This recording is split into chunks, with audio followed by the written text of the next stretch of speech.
2x squared plus 9x plus 4. We're going to do it a different way this time, though. We're going to factor it by grouping, and we're not going to guess and check. So to do this, notice that I have my trinomial.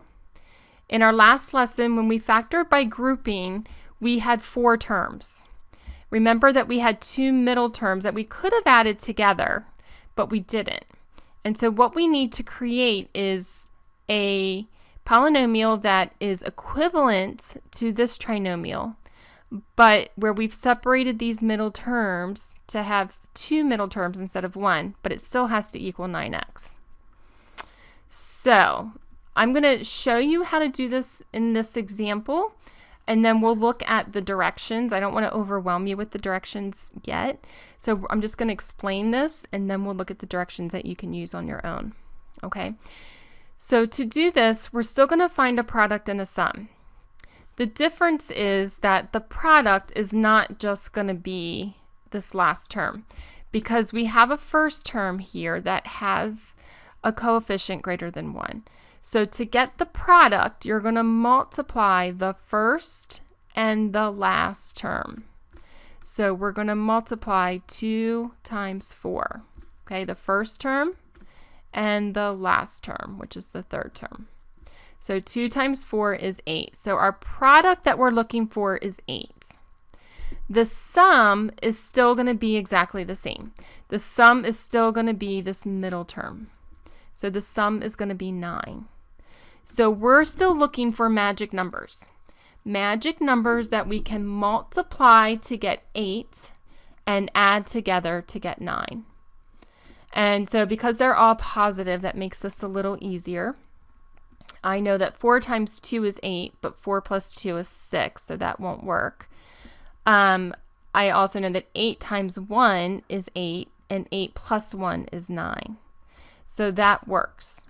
So, and sometimes, and you'll see on the answer key, I'll write this underneath just to prove it. So 8 times 1 is 8, and 8 plus 1 is 9.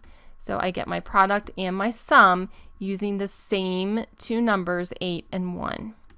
So my magic numbers are 8 and 1. They're both positive. Okay? Now what I'm going to do is I'm going to rewrite this trinomial as a polynomial with 4 terms. First term's going to stay the same.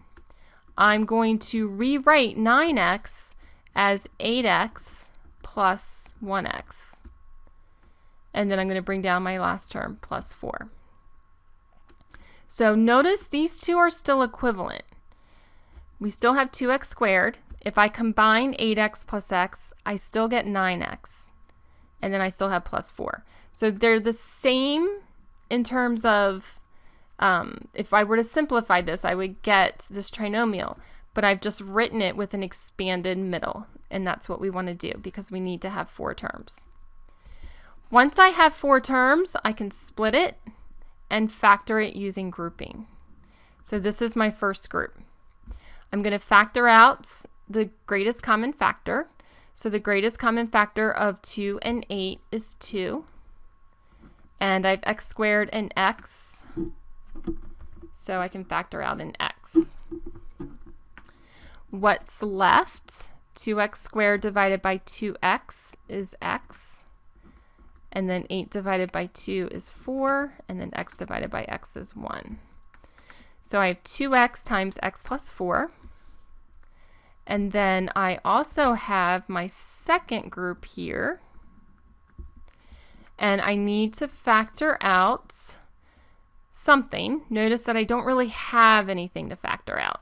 So if I don't have anything, I'm going to factor out a 1 and just leave this as x plus 4.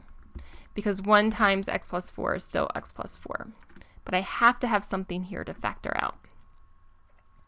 I also want to make sure that what's in parentheses is the same. And now I can go ahead and factor out x plus 4 because that's a factor of both terms. When I factor that out, what's left is 2x plus 1. So notice that when we were guessing and checking, we got 2x plus 1 times x plus 4. And here I'm getting the exact same binomials. I could write it with 2x plus 1 first, and then x plus 4. It doesn't matter which order. But I get the same binomials as I did when I guessed and checked. But I use